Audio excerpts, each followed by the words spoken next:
अपना academic qualification बताएं।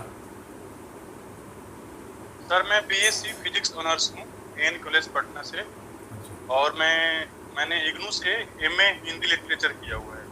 अच्छा, फिजिक्स और साहित्य इन दोनों का हिंदी साहित्य सर। समागम है। क्यों किया आपने? फिजिक्स से क्यों नहीं किया पीजी? आपने हिंदी से क्यों किया? सर जब मैं बीएससी फिजिक्स ऑनर्स करने की सोची थी तो उस समय काफी मेरे मित्र ले रहे थे फिजिक्स ऑनर्स, तो मैंने भी ले लिया। उसमें मेरी अवस्था नहीं थी, मैं काफी जांच परख कर, लेकिन बाद में मैंने जब सिविल सर्विस के लिए विकल्प चुना तो मुझे लगा कि हिंदी साहित्य अच्छा है सब्जेक्ट है, मैंने हिंदी साहित्य से करना चाहिए। थोड़ी आवाज़ लाउड कीजिए, थोड़ा आवाज़ थोड़ी धीमी है, थोड़ा लाउड कीजिए।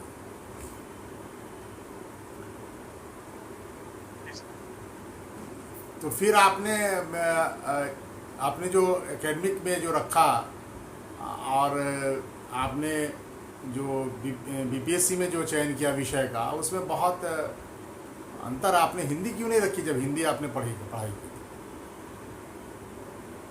सर बिहार पीसीएस की जितने भी सब्जेक्ट्स हैं जो ऑप्शनल लेते हैं लोग, उनको मैंने काफ़ी बारीकी से जांचा परखा, तो मैंने देखा कि जो एलएसडब्ल्यू सब्जेक्ट है सर, इसका सिलेबस छोटा है और ये लोगों से कनेक्ट ज़्यादा करता है, इसमें सामाजिक समस्याओं का अध्ययन ज़्यादा होता है।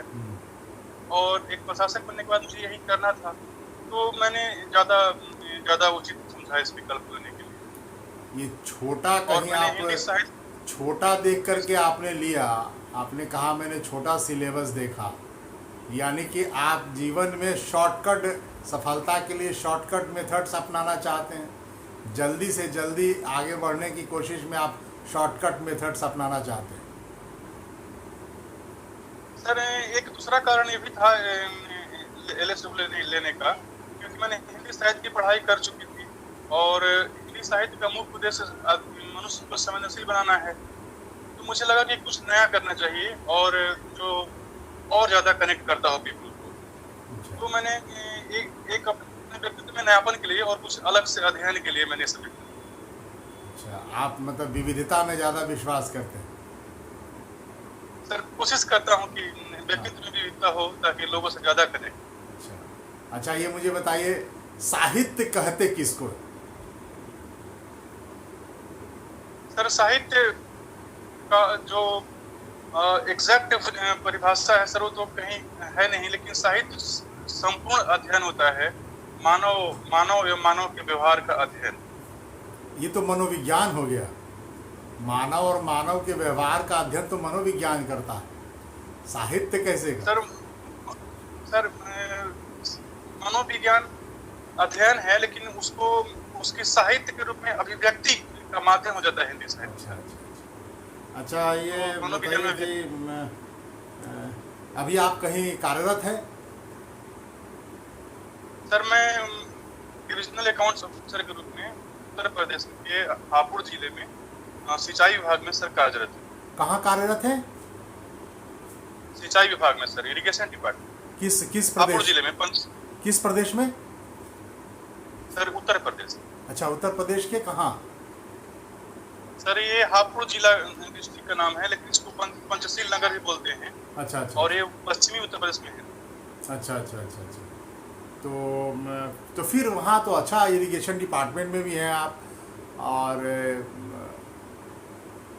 वहाँ अकाउंट्स ऑफिसर में हैं, अच्छे पद पर भी हैं, फिर किसमें क्यों आना चाहते हैं?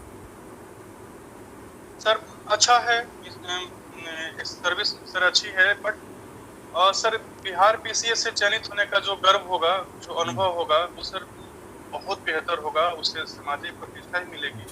और सर वो प्रशासनिक जॉब होगा, बल्कि लेकिन ये अकाउंटिंग जॉब है सर। इसमें ऐसा तो नहीं कि अच्छा नहीं है, बट निरस्ता अधिक होती है लेखा में, और वहाँ सर विविधता की कार्यों की।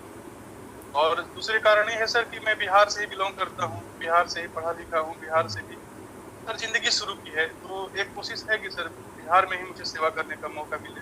अच्छा, ये सर मैं ज़्यादा अच्छा कर पाऊँ। अच्छा, ये अभी आप कौन सा कार्य में वहाँ पे क्या देखते हैं, कौन सा काउंटर देखते हैं?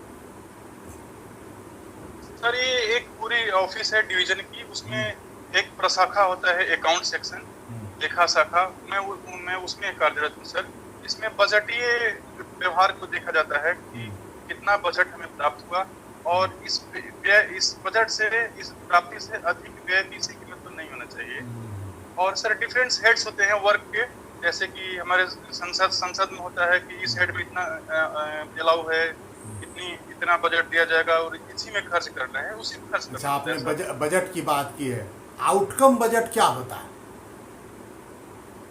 सर आउटकम बजट की जो कॉन्सेप्ट है ये यूएसए से लिया गया है, जिसमें कार्य की गुणवत्ता का ध्यान रखा जाता है कि कार्य की गुणवत्ता सही हो, इसी को परखा जाता है सर।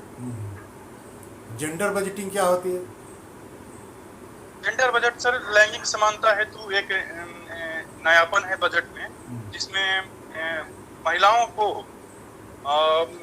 हर बजट के हर सेक्शन में कुछ न कुछ अलॉटमेंट जरूरी है, जिससे उनका उत्थान हो सके सर। सामाजिक कल्याण में महिलाओं का कल्याण, महिलाओं के सशक्तिकरण का एक माध्यम है सर लैंगिक बजट। में बिहार में कभी बजट पेश किया गया है, लैंगिक बजट?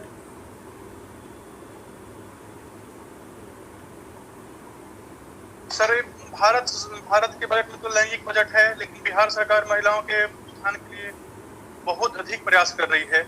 तो लैंगिक बजट सर तो नहीं कर सकते, लेकिन उसमें प्रावधान लैंगिक बजट के अनुरूप ही है sir.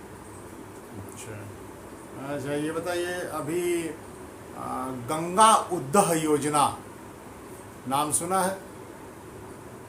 Sorry sir, please sir. ये इरिगेशन से संबंधित ही है। ये बिहार की नवीन योजना है। 2-3 दिन पहले ही इस पर मुख्यमंत्री का भी वक्तव्य आया था। क्या है ये योजना? सॉरी सर, मुझे ध्यान नहीं पता, कोई बात नहीं। अच्छा, बिहार में आप चूंकि आप इरिगेशन में काम कर रहे हैं, तो बिहार में नहरों का विकास इतना क्यों नहीं हुआ? क्या कारण देखते हैं?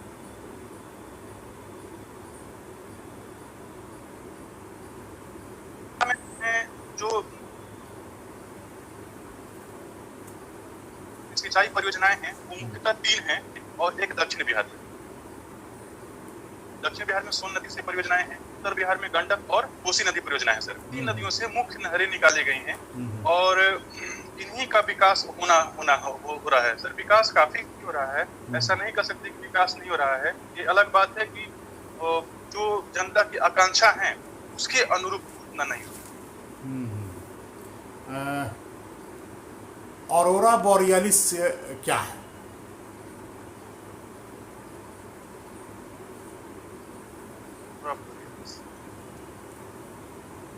सर मैं स्मृति नहीं कर पा रहा हूँ। अच्छा, जनरेटर में कौन सी एनर्जी किस एनर्जी में कन्वर्ट होती है? जनरेटर सर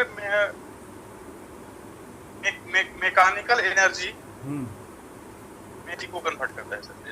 अच्छा, ठीक है, कोई बात नहीं, अच्छी बात है। ये बताइए, आपकी हॉबी क्या है?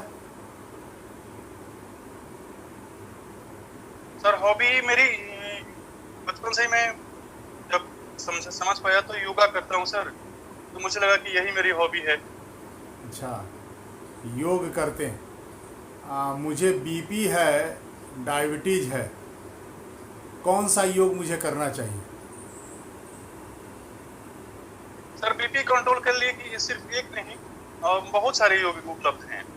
उसमें आप सर कपाल भारती कर सकते हैं, उसमें आप एक्यूप्रेशर का भी सहारा ले सकते हैं उसमें सर। लेकिन इन सबों से सबसे अच्छा होगा कि सुबह सर मॉर्निंग वॉक कर लें। तीनों का अगर प्रयास करें तो सर कंट्रोल हो सकता है। योग को भारत में प्रतिस्थापित करने वाले कौन व्यक्ति थे? सर योग को प्रस्तावित करने वाले में महर्षि पतंजलि का बहुत अधिक योगदान है सर। हालांकि आधुनिक रूप में इसका बाबा रामदेव तथा अन्यों ने काफी योगदान। पतंजलि ने योग पर कौन कौन सी पुस्तकें लिखी है?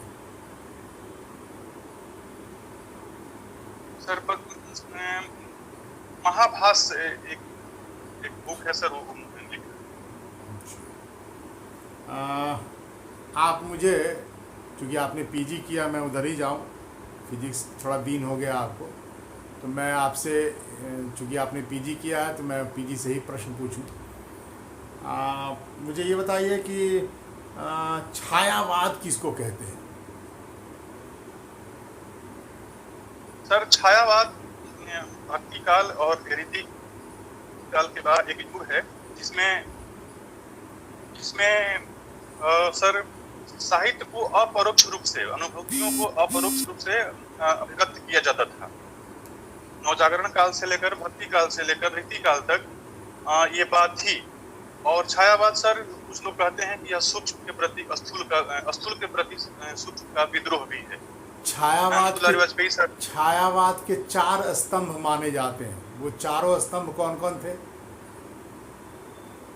सर इसमें तो सबसे बड़ा नाम जयशंकर का है, त्रिपाला है सर, फिर महादेवी वर्मा है, और ये लोग हैं सर। अच्छा, बिहार में एक अलग वाद की परंपरा शुरू हुई, साहित्य में बिहार ने एक अलग वाद की परंपरा शुरू की, वो कौन सा वाद है, बता सकते हैं?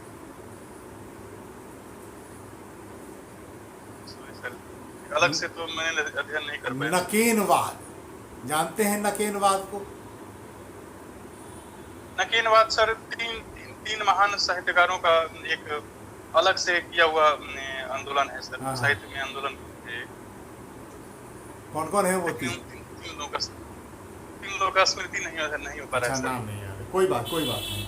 अच्छा, रासो साहित्य किसको कहते हैं? सर कौन साहित्य सर? रासो काव्य। रासो सर ये सर आदिकालीन काव्य का एक अध्ययन है, रासो काव्य, जिसमें पृथ्वीराज जो शासक थे सर, उनका ऐतिहासिक वर्णन है उसमें सर। हालांकि कुछ तो कहते हैं सर, कुछ अतिशयोक्तियां इसमें ज्यादा हैं, लेकिन फिर भी सर ऐतिहासिक अध्ययन मिल जाता है इससे। अच्छा, तो आदिकाल में रासो प्रमुखता के साथ था, लेकिन फिर भी इसको रासो काव्य काल नहीं कहा गया, इसके पीछे क्या रीजन मानते हैं आप? सर आदिकाल में रासो काव्य एक महत्वपूर्ण प्रयास है, लेकिन आदिकाल की अन्य प्रवृत्तियां जैसे इसको सर वीरगाथा काल भी कहते हैं, वो ज्यादा हावी थी। और इसके अलावा सर वीरगाथात्मकता का अतिशयोक्तिपूर्ण वर्णन होता था, और पृथ्वीराज रासो भी उसका एक उदाहरण है सर। तो अतिशयोक्ति को सर ऐतिहासिक काल का नाम देना शायद इतिहासकारों ने नहीं समझा। ठीक है, अच्छी बात है। अच्छा, ये बताइए, कबीर के राम, ठीक है, और निराला के राम और तुलसी के राम, इन तीनों के राम को जरा डिफाइन करिए, क्या अंतर है तीनों के राम में? सर तुलसी के राम सगुण भक्ति के परिचायक हैं, और सर कबीर के राम निर्गुण भक्ति के परिचायक हैं, और निराला के राम सर आधुनिक राम के परिचायक हैं। निराला के राम आधुनिक व्यक्ति की तरह सर परेशानियों से निराश भी होते हैं, और कुछ सपोर्ट मिलने पर फिर से संघर्ष करने के लिए खड़े हो जाते हैं। कबीर के राम सर निर्गुण भक्ति हैं, और जो साधक है वो उनके शरण में जाता है कबीर के। अच्छा, तुलसीदास के जो राम हैं वो मर्यादा पुरुषोत्तम के राम हैं, और सर न्याय के लिए कुछ भी कर सकते हैं। अच्छा, बढ़िया, गुड। ये बताइए कि कबीर कहाँ के रहने वाले थे? सर कबीर बनारस में सर उनका, अच्छा, वाराणसी में उनका जन्म हुआ सर, लेकिन मगहर में सर उनकी मृत्यु हुई। उनकी मृत्यु मगहर में हुई, तो रहने वाले थे बनारस से और मृत्यु हुई मगहर में, ऐसा क्यों? मरने के लिए वहाँ कैसे चले गए? सर संत कबीर नगर का एक जगह है उत्तर प्रदेश में, मगहर। सर मैं वहाँ इसीलिए गया भी था, मैं देखने भी गया था, अच्छा। रुचि हुई। तो सर मैं वाकिफ हूँ। क्यों गए, तो सर शायद बनारस में उन्हें कुछ लोगों ने कहा था कि सर यहाँ सर उन्होंने कोई विद्रोह करके ही गए थे सर, मुझे मालूम है। उन्हें कुछ लोगों ने कुछ कहा था बनारस के आपको स्मरण में नहीं है, कोई बात नहीं। अच्छा, मगहर, इसको थोड़ा सा चेंज करें इसके अक्षरों को, तो ग ह म र, मगहर में से निकाले तो ग ह म र। गहमर भी एक जगह है, उत्तर प्रदेश में ही है। साहित्यकार है एक वहाँ के, उनका क्या योगदान है बता सकते हैं? गहमर के सर मैं समझ नहीं पा रहा हूँ कौन से साहित्यकार हैं सर, मुझे ध्यान नहीं आ रहा है। गहमरी जी, गोपाल दास गहमरी, नाम सुना है उनका? गोपाल दास, जी सर, जी सर, किस ध्यान आ गया। बताएं, गोपाल दास गहमरी जी जो गहमर के रहने वाले थे, उनका साहित्य में क्या योगदान है? किस विधा में वो लिखते रहे?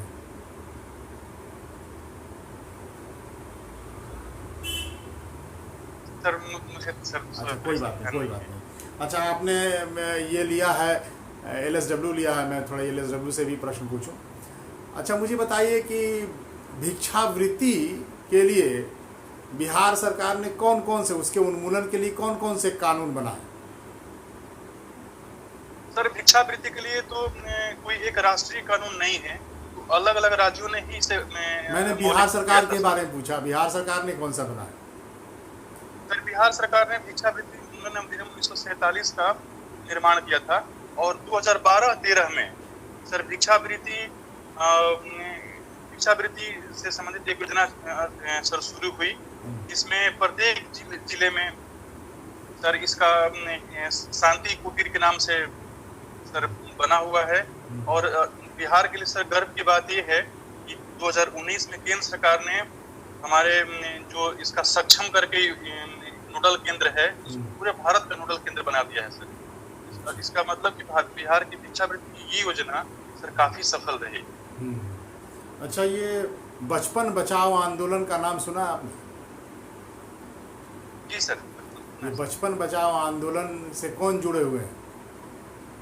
सर बचपन बचाओ आंदोलन से हमारे जो नोबेल प्राइज विजेता है सर सत्यार्थी प्रकाश जुड़े, कैलाश सत्यार्थी जी। तो ये कैलाश सत्यार्थी जी का जो योगदान है वो क्या है इस क्षेत्र में? सर कैलाश सत्यार्थी सर ने एक NGO बनाया जो बच्चों के लिए ही सर और स्पेशली डिवोटेड था, और बच्चों के शिक्षा के लिए सर वो बहुत अधिक प्रयास करते हैं। ये अंतर्राष्ट्रीय स्तर पर काम करती है। भारत के अतिरिक्त अभी कुछ अलग अलग देशों में भी इन्होंने काम किया। वो कौन कौन से देश हैं जहां इन्होंने इस प्रकार के काम किए, उनके बारे में कुछ जानते हैं? सर जो विकसित देश हैं, जो विकासशील देश हैं, और यहाँ तक कि सर कुछ विकसित देश जैसे अमेरिका, फ्रांस, जर्मनी में भी इन्होंने काम किया है। लेकिन सर मुख्य इनका योगदान सर विकासशील और अविकसित देशों। अच्छा, संरक्षित श्रमिक किसको कहते हैं?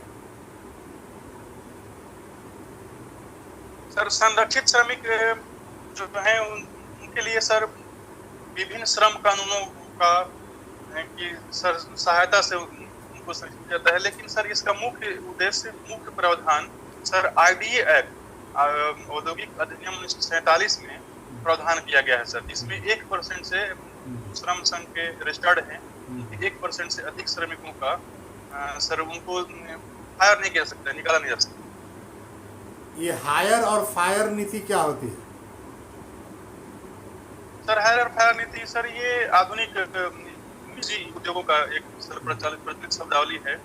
इसमें नियंत्रण नहीं रहता उस पर, उद्योग पर, और वो आवश्यकता के अनुरूप सर नियोजन करते हैं श्रमिकों का, और आवश्यकता नहीं रहती है तो उसे सर निकाल देते हैं। इसके संबंध में अभी कोड भी बना है, जो संहिता बनी है, श्रम संहिता बनी है, वो इस संबंध में क्या बोलते हैं?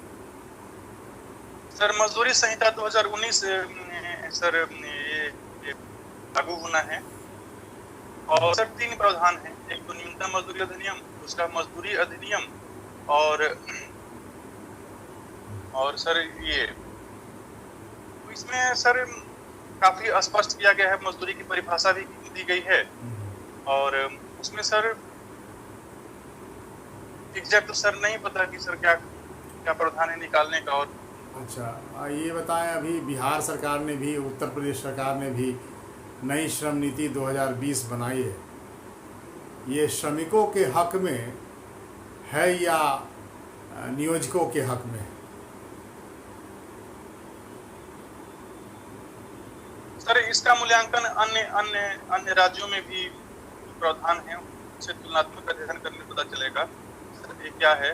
श्रम कानून में परिवर्तन जो आधुनिक हो रहे हैं वो निश्चित रूप से वैश्वीकरण के ध्यान रखकर किए जा रहे हैं और वैश्वीकरण से ध्यान में रखने पर श्रमिकों का नुकसान हुआ माना जाता है। बिहार में भी ऐसे प्रावधान हुए हैं जिसमें कारखाना अधिनियम के अंतर्गत जो दैनिक 8 घंटे का कार्य है उसे 12 घंटे किया गया है। सर ऐसा प्रावधान अन्य राज्यों में भी किया गया है, लेकिन एक मौलिक अंतर ये है कि बिहार में अधिक जो घंटे हैं उसके लिए 2 गुने वेतन का मजदूरी का प्रावधान किया गया है। सर अन्य राज्यों में तो ये भी नहीं किया गया है। तो इस हिसाब से देखा जाए तो बहुत अधिक सख्त नियम नहीं है सर, बल्कि ये सर श्रम आयोग या अन्य सर्वेक्षणों का एक इनपुट भी है कि मजदूर या श्रमिक वास्तव में अधिक काम करना चाहते हैं। शर्त ये है कि उन्हें उसका अधिक मजदूरी का भुगतान किया जाए।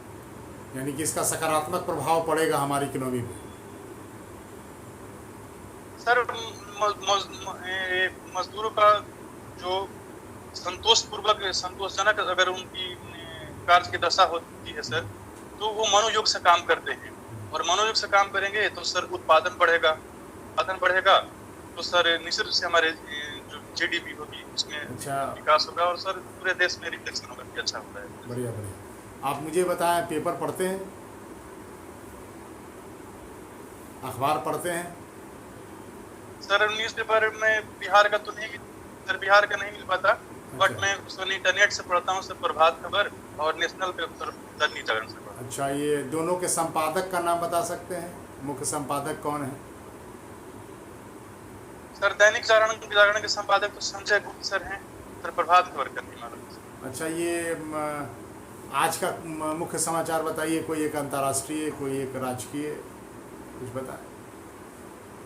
सर सबसे बड़ा और प्रमुख समाचार है हमारे जो चाइना से और भारत के सैनिकों में 19 अगस्त को झड़प हुई थी, वो सर छाया हुआ है। दूसरा समाचार सर आजकल रेगुलर है और क्रमशः है सुशांत और रिया का प्रकरण, जिसमें सुशांत की हत्या या आत्महत्या का प्रकरण इसकी जांच कर रही है।